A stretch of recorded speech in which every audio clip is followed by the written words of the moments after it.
ะกี้ทางพีอะไร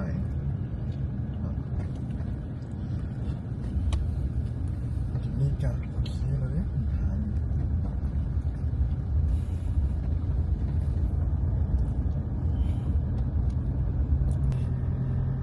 จะเขาเคยมาหลอกนะขายเครื่องจีบเต็มเลย10,000 กีบโอ้โหสุดดาวไปดาว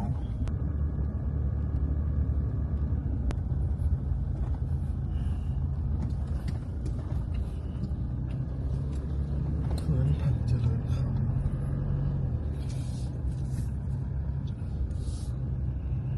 โคตรงามเลยไปเห็นใหม่เดี๋ยวสุดท้ายโอ้เนี่ยมันเห็นว่ารูปสูงเขาเลยต้องเข้าไปน้ำหมอกนะโคตรงามเลยโอ้น้ำยังไหลอยู่แท้งเลยแต่ก็มีงวนหินอยู่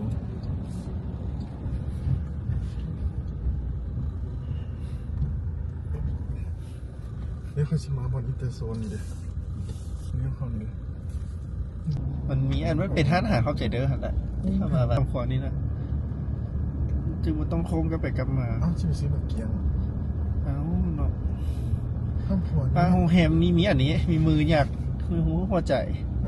วนถ่ายรูปแฮมมีมือหัวใจคุณนะมีสะพานออกมาอีกต้องยาวไปเรื่องแฮมมีที่ละโฮเทลเป็นมอง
นี่ทุกคนวันนี้เขากาซิมาที่อันนี้เนาะบ้านลาวคอฟฟี่เนาะหรือว่าภูไม้นี่มันเปลี่ยนสื่อใหม่วะเป็นบ้านลาวคอฟฟี่โอ้โหวิวงามขนาดเลยเป็นโฮมสเตย์ไปสร้างอาหาร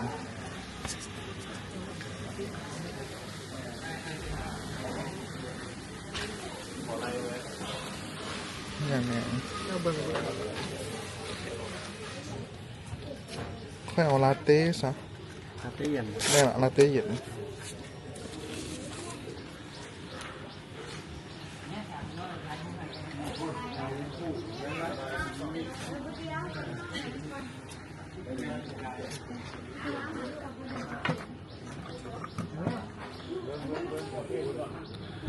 โอ้โหทุกคนเขาจะเห็ดใหม่เนาะอันนี้ขัวย่างไปบ่ได้ละขัวมันนั่นพังละ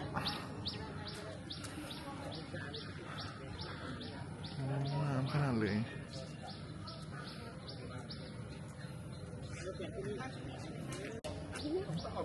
ถ้ากินรู้ว่าไข่เป็นไข่ไม่ได้บิน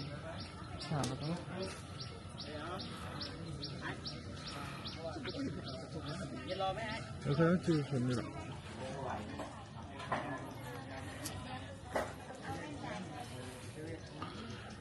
ทุกคนวันนี้บรรยากาศดีขนาดวังเวียงฝนตกมีหมอกอยู่ที่บ้านลาวคอฟฟี่เนาะนี่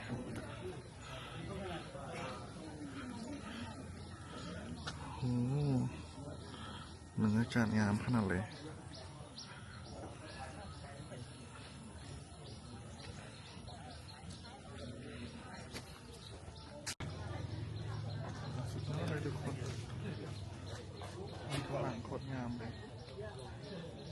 Dabei ist das Buch, das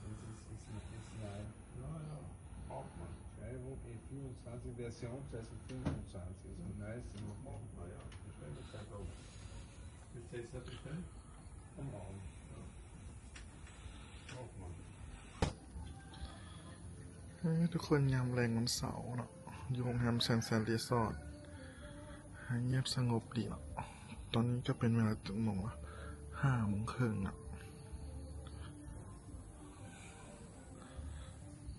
เอาบอลได้ไปลอยน้ำเลยทุกคน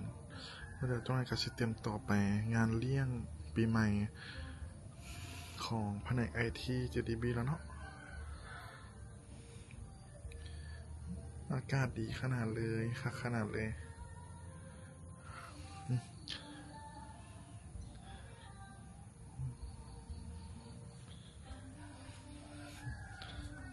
เดี๋ยวเข้าไปเบิ่งในห้องกันได้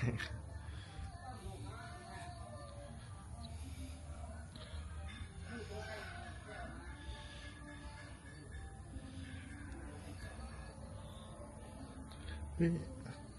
เจ้าขี่พารามอเตอร์มีเสียง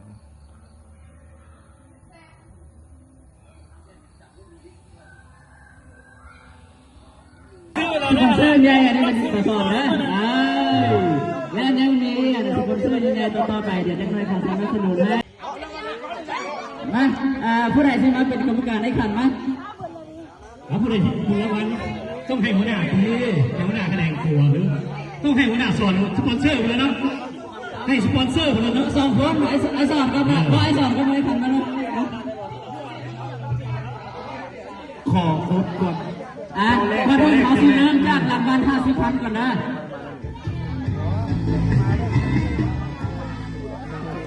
ต้องมีกดซอฟไปยืนคำนั่นเลยเริ่ม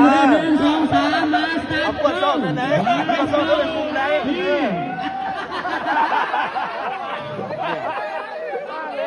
โอ้ยแม่ดี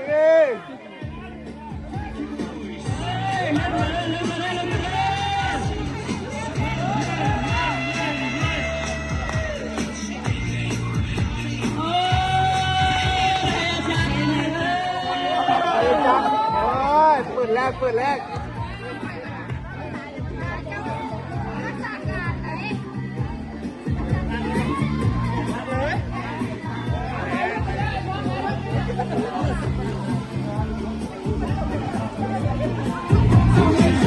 รางวัลไปเลย50,000 มิตรได้ไปแล้วด้วยให้จักได้สัญจักสัญจักรอบแรกนะ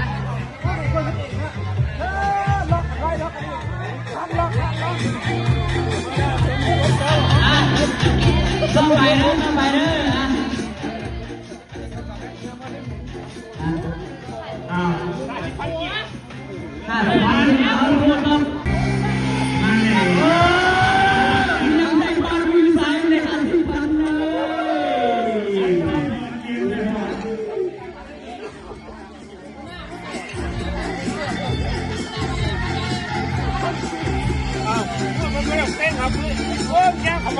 แม่นตัวม้าปีนี้น่ะ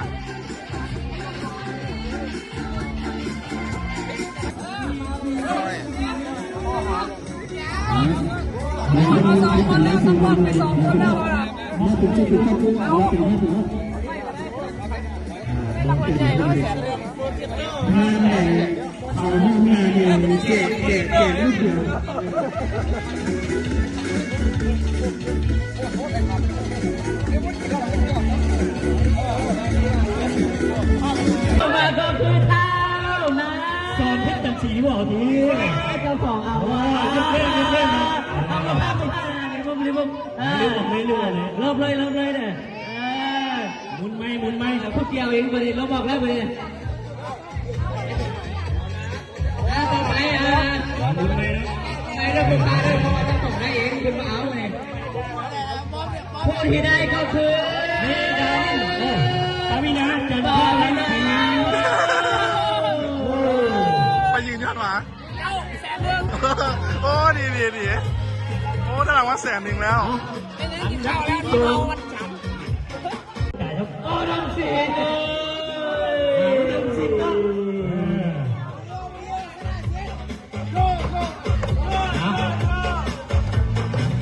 4ผู้ที่ 3ได้ไปเลยเนาะอีก2รางวัล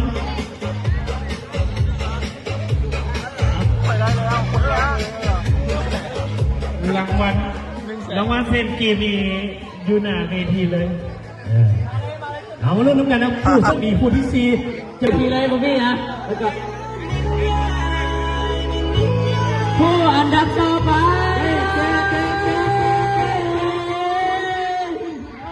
ไอ้ขันเอาไปแล้วขึ้นหน้าเวทีเลยได้ไอ้ขันเด้อขึ้นเลยได้ทั้งหมดนี้ต้องเดือดต้องเมียนะวันนี้นะ 100,000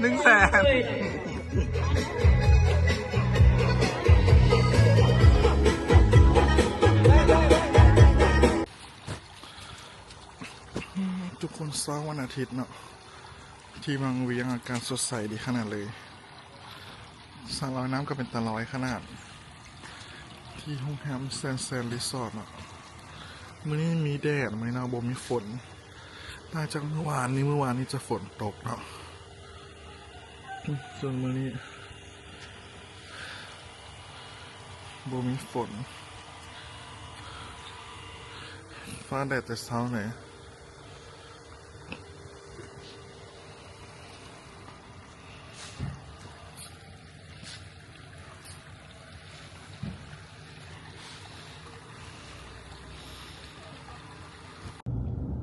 ทุกคนตอนนี้ก็เป็นเวลา1:25 นาทีแล้วพวกเราก็เตรียมตัวกลับบ้านออกจากบางเวียงแล้วนี่อันนี้ก็เป็นทางด่วนแล้ววันอาทิตย์พวกเราก็มานอน2 คืนนี่ก็เป็นวันอาทิตย์แล้วกำลังขี่รถเมื่อ1:25แล้วมีทางด่วนสถานีเก็บเงินบางเวียงตัวนี้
เป็นกองเหือนนั่นแหละใส่ไฟแล้วเนาะตะกี้เขาตัดตลอด เรื่องว่าไฟบนได้ประเด็นซ้ำ แจ้งหลายแล้วนี่นะซ้ำนี่นะแล้วก็เบิ่งดอกไฟ LED ดูเป็นจักกี่ร้อยดอก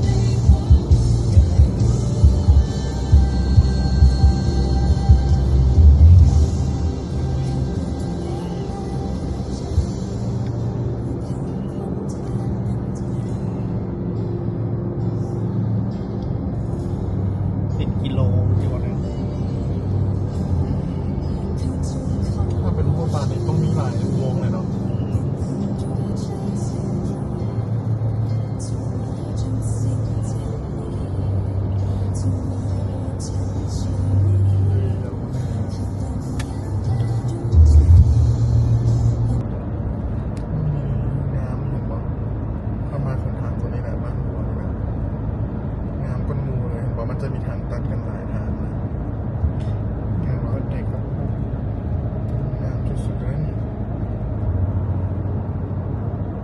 มาทางนี่นะเห็นปะอันนี้มันทางอย่างวะ ทางรถไฟ ทางหมู่บ้านเจ้าบุมีน กระเมตรเลย ทางข้ามหมู่บ้านเขา ทางหมู่บ้านอย่างทางรถไฟนะพี่อาจจะไปกั้นไว้จังซ้ำ ทางรถไฟมันต้องมีเสาไง แล้วก็เสากันด้วยนี่แหละรถไฟน่ะ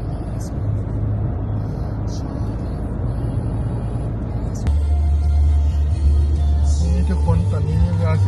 14:45 นาทีแล้วเนาะทุกท่านกลับมาเพราะว่าสถานีเก็บเงินเวียงจันทร์แล้วเตรียมตัวกลับบ้านเนาะวันนี้บริกรรมขับวันนี้